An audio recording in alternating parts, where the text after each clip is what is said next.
Olá, turma, tudo jóia? Então, dando continuidade à nossa aula da disciplina de estrutura de dados, né, então agora a gente vai começar o nosso módulo 4, em que a gente vai tratar o algoritmo PageRank, né? Mas primeiro a gente vai aqui na unidade 1 apresentar alguns conceitos, né, sobre grafos, que são a base desse algoritmo do Google, né, para fazer o PageRank. Bom, os grafos, né? Então, vamos conhecer agora uma estrutura de dados conhecida como grafos, que ela é bastante utilizada em computação para poder representar relacionamento entre elementos, né? Um exemplo disso é, por exemplo, construir um grafo que representa as relações de amizade entre as pessoas de uma rede social, as páginas de internet que relacionam links com outras, né? Então, todo o conjunto de relacionamento entre indivíduos a gente pode representar por meio dessa estrutura de dados que é o grafo, né? E ela é descrita por um conjunto de arestas, que são as conexões entre os elementos, e os vértices, ou os nós, que são os elementos desse grafo aí. Uma árvore binária, ela é também um tipo de grafo, em que cada vértice possui no máximo duas arestas, né? Então, uma árvore binária é um tipo específico de grafo, mais restrito, em que a gente não tem algumas liberdades com relação às conexões, a gente só tem no máximo duas conexões e não pode ter conexões repetidas entre os mesmos vértices, ou seja, os loops, né? Então, vamos ver então como que seria essa representação dos grafos. Então, podemos formalizar a descrição das componentes de um grafo G, né, com duas informações, que é os vértices e as arestas, né? Então, vamos chamar de V um conjunto de vértices e A o conjunto de arestas, né? Então, nesse exemplo aqui embaixo, a gente tem um grafo que a gente chama de grafo não direcionado, ou não orientado, né?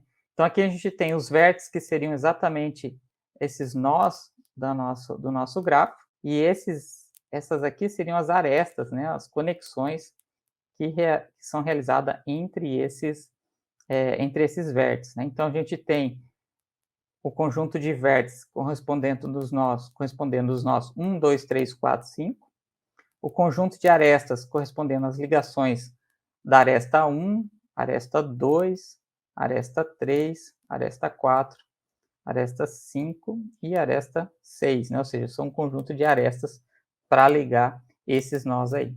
A gente também pode ter um outro tipo de grafo, que é o que a gente chama de grafo direcionado ou orientado, né? Então, para esse mesmo conjunto de vértices, a gente poderia ter essa orientação, né, com relação à ligação entre esses vértices, as arestas. Então, isso quer dizer o seguinte, ó, através da aresta 1, eu consigo alcançar a aresta 5, mas através da aresta 5, a gente não consegue alcançar a aresta 1. Essa direção indica justamente que existe somente esse caminho de ida, né, de um vértice para o outro. Certo? E a gente também pode ter esses loops aqui que eu comentei no slide anterior, né, que é o caso em que a gente tem uma aresta, um vértice, que tem ligação com ele mesmo. Então, ou seja, eu posso ficar saindo desse vértice 5 e voltando para ele repetidamente, né? E é o mesmo caso aqui, em que saindo do vértice 5, a gente pode alcançar, por exemplo, o vértice 2. Então, através do vértice 5, a gente consegue alcançar esses dois vértices, o próprio 5 e o vértice 2. Então, aqui a gente tem toda essa caminhada. Então, aí agora a gente vai ter um conjunto de arestas, que é a aresta que liga o vértice 1 com 2, que é essa aresta aqui, né? A aresta que conecta 1 com 5, que é essa aresta aqui, e as demais arestas de todas essas conexões a gente tem nesse conjunto aqui. E aí a gente pode representar esse grafo por meio de duas estruturas de dados, que é o que a gente chama de lista de adjacências ou matriz de adjacências, né? Então, dado que a gente tem, por exemplo, esse grafo orientado aqui, por meio dessas duas estruturas de dados, essa daqui é a lista e essa daqui é a matriz, né? A gente pode ter o seguinte, ó, o vértice 1, ele está conectado com 2 e com 5, o vértice 2 está conectado com 4, né, tem relação com 4, o 3 tem relação com 2, né? Então, significa que através do 3 eu consigo alcançar o 2 aqui, que tem essa direção. Através do nó 4 eu consigo alcançar os nós 3 e 5, né? Então, através do nó 4 eu consigo o 5 e também consigo alcançar o 3, certo? E uma outra forma seria com a matriz, né? Então, o que a gente tem na matriz? Cada coluna aqui seria um vértice, que é uma matriz quadrada, né? Então, cada linha também seria um vértice. E aí a gente tem a estrutura de ligação estão entre esses vértices, né. Então, por exemplo, a gente tem aqui, ó, que o vértice 1 está conectado com o vértice 5, por isso que a gente tem o valor 1, e o vértice 1 também está conectado com o vértice 2, né. Então, ou seja, essa conexão aqui e essa daqui, né, são representadas por esses 2 valores 1, exatamente nessa posição, indicando que existe uma conexão do vértice 1 com o 5 e o 2, né. E o mesmo aqui para os demais vértices. Então, a gente pode representar esse grafo por meio dessas 2 estruturas de dados. Essa daqui, por meio da lista de adjacência, a gente tem uma redução de armazenamento, porque enquanto que na matriz esse tamanho é quadrático, né, que é o número de vértices pelo número de vértices, aqui a gente já tem um tamanho um pouquinho menor para representar o mesmo grafo, né. Então, a gente tem, em termos de memória, um pouquinho mais de economia quando a gente trabalha com as listas. Agora, nesse grafo aqui, que é aquele grafo não direcionado, né, que não temos sentido nessas ligações, então a gente pode ter agora essa outra representação. Aqui indica que existe uma relação do 1 com 5, né, e também do 5 com 1. Existe essa relação aqui que a gente pode tanto ir para um lado ou para o outro. Não tem sentido, né? A gente só está dizendo que existe essa ponte aqui, essa aresta entre os vértices 1 e 5, que a gente pode tanto ir ou voltar por esse caminho. Então, por isso que a gente tem aqui que o vértice 1 tem relação com 1, né? E o vértice 1 também tem relação com 5. Então, isso aí indica para a gente exatamente isso aqui, né? Essa relação aqui. A gente pode notar que muda um pouquinho, né, a estrutura do nosso gráfico quando a gente está com orientado e não orientado. Bom, a gente também pode ter um outro grafo, que é o que a gente chama de grafo ponderado, em que a gente inclui pesos ou valores nessas conexões aqui, certo? Um exemplo seria, por exemplo, indicar a distância, entre as cidades. Então, a gente tem aqui 3 vértices, que cada um deles representa uma cidade, e a relação, ou seja, os caminhos de uma cidade para outra, né, que seriam essas ligações, as arestas, e aqui a gente tem um peso dessa ligação, que é indicando justamente a quilometragem, a distância em quilômetros de uma cidade para outra, né. Então, se a gente está num grafo não direcionado, que é esse caso aqui, tanto ir de 1 para 2 ou de 2 para 1 pelo mesmo caminho, né, a gente então tem 60 quilômetros de distância. E de 1 para 3, ou de 3 para 1, a gente vai andar 235 quilômetros, né. Isso significa que se a gente quiser chegar no nó 3, saindo do 1, a gente vai ter 235, né. E indo pelo 2 e depois pelo 3, a gente vai ter aí uma distância um pouquinho menor, né. Agora, no grafo direcionado, a gente só tem que a distância, a relação, né, de 1 para o 2 é de 60 quilômetros. Agora a gente não tem relação de volta, né, de 2 para 1, indicando que esse é o único sentido que eu tenho. Se eu for sair da cidade 1, eu só posso chegar na cidade 2. Então, ou seja, uma vez que eu estou lá na cidade 2, eu não consigo mais voltar para a cidade 1, né. Se a gente imaginar que seria, por exemplo, talvez um trecho da estrada que só tem um sentido, né, e aí então se eu quiser agora voltar por esse caminho, eu tenho que pegar um outro caminho alternativo, talvez, se tivesse, para poder voltar lá para a cidade 1, né, mas como não tem, a gente então tem que essa distância é 60 quilômetros, né. E aí, uma vez estando aqui na cidade 2, né, a gente só consegue alcançar a cidade 3 com 145 quilômetros, né. E através da cidade 1, a gente consegue diretamente também para a cidade 3. Então, dessa maneira, a gente tem os pesos que indicam justamente essa ponderação ou essa importância de cada aresta, né. Então, se a gente quiser andar no menor caminho possível, então a gente vai preferir escolher esse caminho aqui, do que talvez esse outro, certo. Então, dependendo desses pesos, pode influenciar esses caminhos. Então, aqui a gente pode observar que alguns vértices do grafo, né, podem ter mais, né, ou menos arestas, incluindo nos mesmos nós, né. Então, por exemplo, se o vértice 1 tem 2 arestas de conexão, enquanto que o vértice 2 tem 3 arestas, né. Então, se a gente for olhar aqui, ó, o vértice 1 ele tem 2 arestas de conexão, né, entre esses 2, e o vértice 2 já tem aqui, por exemplo, 3 conexões entre esses vértices, né. Então significa que alguns desses vértices podem ter mais ou menos arestas incidindo neles, né, ou seja, chegando, alcançando esses vértices aí. E essa quantidade é importante para a gente determinar o que a gente chama de grau do vértice, que é justamente essa quantidade de arestas que a gente tem em cada vértice. E aí, no caso de um grau, de um vértice, de um grafo direcionado, o que nós temos são 2 tipos de informações com relação ao grau, que é o grau de entrada e o grau de saída.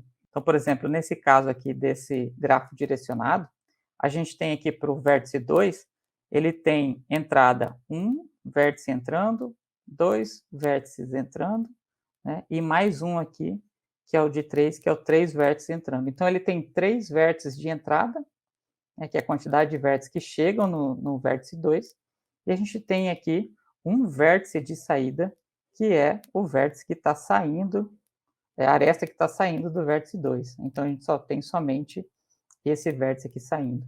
Então, no caso do vértice 2, a gente tem 3 de entrada e 1 de saída. Certo? Dessa maneira, a gente consegue calcular, né, os graus de vértices desse grafo orientado.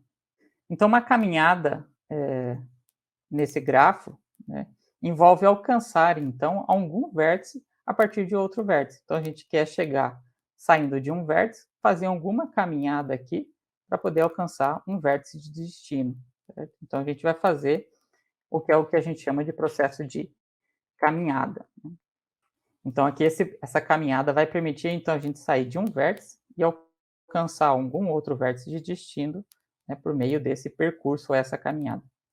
Então, exemplo, no grafo direcionado, que é esse grafo aqui, né, então a gente pode alcançar o vértice 3, então a gente, a partir do vértice 1. Então, a gente quer sair desse vértice e chegar nesse vértice 3 aqui. Certo? E aí, para chegar, fazer esse caminho, então a gente tem pelo menos aí 2 caminhos possíveis, né, que seria saindo aqui de 1 para 2, depois de 2 para 4 e depois de 4 para 3, que é justamente essas arestas aqui. E a gente também pode ter um outro caminho, que seria o indo aqui por baixo, né, que seria 1 com 5, 5 com 2, 2 com 4 e 4 com 3. Né? Então, esses aqui seriam os 2 possíveis caminhos que a gente teria para alcançar esse vértice 3. E aí, o que é interessante, se a gente tivesse esse grafo ponderado, a gente poderia escolher qual desses 2 caminhos seriam mais interessantes ou mais relevantes de acordo com os pesos. Né? Então, se esses pesos fossem distâncias ou quilômetros, né, entre um vértice e outro, a gente poderia optar pelo caminho mais curto. Né? Então, dependendo do valor que a gente tem, a gente pode selecionar alguns desses caminhos aí. Bom, existem alguns algoritmos para poder fazer a caminhada nesses grafos, né?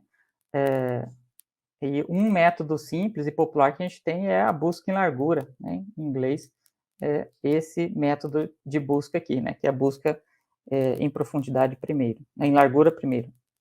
Então, como é que funciona? A gente tem aqui, nessa busca em largura primeiro, né? Então, a gente vai ter esse, por exemplo, um nó de início, que a gente gostaria de caminhar, e o nó de destino, né, que a gente gostaria de fazer.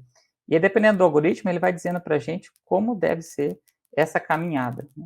No caso da busca em largura, que é esse método, a gente utiliza uma estrutura de dados auxiliar que a gente chama de fronteira, que tem o objetivo de armazenar quais são os vértices que a gente ainda pode visitar nesse grafo. Então, a gente tem, dependendo da estrutura de dados que a gente usa para poder gerenciar essa fronteira aqui, se for uma fila, por exemplo, então o primeiro que entra, né, a gente vai incorporando nessa ordem aqui de uma fila, né? Então, a gente vai inserindo os nós que vão aparecendo para a gente visitar nessa ordem. E aí, se a gente tiver que remover dessa fila, a gente vai remover aqui do início. Né? Então, a gente vai começar a remover quem entrou primeiro. Certo? Agora, se a gente representa essa fronteira como uma pilha, a gente já tem um outro algoritmo de busca, que é a busca em profundidade. Então, dependendo de qual estratégia a gente usa para inserir ou remover nós nessa fronteira, a gente tem diferentes algoritmos de busca. Né? Mas considerando aqui o caso da busca em largura, a gente considera que essa fronteira é implementada por meio de uma fila. E aí, nesse caso, né, então, dado que a gente tem essa estrutura de dados, para poder fazer a organização desses nós, a gente faz o seguinte, né? Então, por exemplo, se a gente for iniciar no vértice 1, né, então, por exemplo, aqui a gente tem o vértice 1, e a partir desse vértice 1, vamos começar aqui no direcionado, né? A partir do vértice 1, a gente consegue alcançar o vértice 5 e o vértice 2. Então, na nossa fronteira agora, a gente vai inserir os nós nessa ordem de expansão, né. Então, por exemplo, primeiro a gente expandiu o 2, então entrou na fila primeiro o 2, e logo depois nessa fila entrou o 5, né, o valor 5 aí. Então significa que agora eu tenho 2 nós para poder expandir ou visitar, né. Então uma vez que a gente já visitou esse nó, a gente então vai olhar para a nossa fronteira e falar: "Ó, qual que é o próximo nó que a gente tem que visitar?". Então como o primeiro da fila é o 2, então a gente vai retirar o 2 dessa fila, vai agora visitar o 2 e vai expandir ele, né. Então a gente vai ver quais são os caminhos que a gente tem a partir do 2 a gente tem somente o 4. Então a gente vai inserir na fila o caminho 4 aqui, certo. Então uma vez que a gente já visitou esse nó 2, né, então agora a gente vai olhar para nossa fronteira e ver qual que é o próximo. Ó, o próximo agora é o 5, certo. Então a partir do 5, a gente pode então ir para o nó 2, né. Como o nó 2 já foi um nó visitado, né, então a gente não precisa inserir ele de novo na nossa fila, né. Então a gente encerrou aqui, e agora o próximo nó que a gente tem para expandir é o 4, né. Então olhando aqui para o 4, o próximo nó que a gente tem para expandir é o 3, então a gente visitou o 4, e aí então agora aqui a gente vai inserir o 3, né. E aí se a gente for olhar para a nossa fronteira, o próximo nó que a gente tem disponível aqui é o 3, então se a gente for olhar aqui para esse nó a gente tem o 3, então agora a gente vai visitar ele e vai expandir. O próximo nó é o 2, como ele já foi visitado, né, então a gente não precisa inserir de novo. E dessa maneira então a gente conseguiu caminhar por esse nó aí, né. Nesse caso aqui, a gente também poderia ficar nesse cenário, né, que eu não mostrei aqui, mas a gente poderia ficar nesse looping, né, e ficar, dando voltas aqui. Mas como a gente está verificando se esse estado já foi inserido, né, então a gente nem inseriu ou considerou esse nó aqui, certo? Mas isso poderia acontecer também. Então aqui a gente tem alguns exemplos, dessa busca em largura, né, eu coloquei 2 sites aqui para vocês darem uma olhada, né, aliás 3 sites, né, são 3 sites que mostram algum exemplo de ilustração disso, e eu vou então acessar aqui o Visual para a gente visualizar esse cenário. Então nesse link, então agora a gente teve acesso a essa ilustração desse grafo, né, então imagine que a gente tem esse grafo direcionado que tem um vértice 0 que leva ao 1, através do 0 eu tenho acesso ao vértice 2, e através desses 2 vértices eu tenho acesso ao vértice 3, e o 3 me leva ao 4, né. E aí, então, aqui a gente tem alguns exemplos, né, que a gente pode ter diferentes tipos de grafos. E aí, agora aqui a gente pode, então, aplicar o nosso algoritmo de busca em largura, que é esse daqui. E a gente indica, então, aqui qual que é o nó de início, né? A gente vai começar a nossa busca por qual nó? Vamos começar pelo vértice 0. Então, começando aqui do vértice 0, o que a gente vai fazer é expandir esse vértice. Então, vai gerar para a gente 2 novos vértices. Esses 2 novos vértices a gente vai inserir na nossa fronteira, certo? E com que ordem? Na ordem que a gente está expandido. Se eu expandir primeiro essa conexão, então o primeiro que está lá na fila vai ser o 1. Em seguida vai ser o 2. Então a gente vai ter o 1 e o 2. Certo? E tendo agora esses 2 nós, né, inseridos ali na fronteira, agora a gente vai pegar quem que foi o primeiro nó inserido lá na nossa fronteira. Vai ser o vértice 1, o nó 1. Então a gente vai agora visitar ele. Certo? Então visitando ele, a gente vai então expandir esse nó. Então, ou seja, eu consigo alcançar o nó 3 a partir do 1. Então a gente insere nessa fila o 3, né. Então a gente tinha na nossa fila antes agora só o 2, que a gente já visitou 1, né, então tinha o 2 e a gente inseriu logo atrás o 3, certo. Então agora qual que é o próximo nó que a gente tem na fila para visitar? É o nó 2. Então aí agora a gente vai lá para o nó 2, e a partir do nó 2 a gente vai expandir, vai gerar o nó 3, mas como a gente já tem esse nó na fronteira, a gente não precisa repetir isso, né. E aí sobrou na nossa fronteira agora só o nó 3, né, então acessando esse nó 3, a gente então expande, vai acessar o nó 4, tem acesso ao nó 4, a gente adiciona na fronteira, e aí então a gente termina a nossa busca nessa árvore, nesse grafo, né. Então esse seria aí o caminho que a gente poderia fazer, por exemplo, para alcançar esses nós, desse grafo, por meio da busca em largura. E aqui ele mostra também as outras buscas, né. A gente também tem aqui, ó, aqui a busca em profundidade, a busca em largura, né, são as buscas clássicas aí em grafos. Então, dessa maneira a gente viu como visualizar, né, por meio do visual aqui, a execução da busca em largura, né, então vocês podem testar outras configurações de grafos, né, para poder visualizar isso, e que também tem outros sites que podem mostrar de outra maneira também essas visualizações. E essas aqui são as referências, né, então o material é o mesmo, né, do livro do Jaime e do Thomas, né, do Cormen para estruturas de dados. Então tenha um bom estudo e até a próxima aula.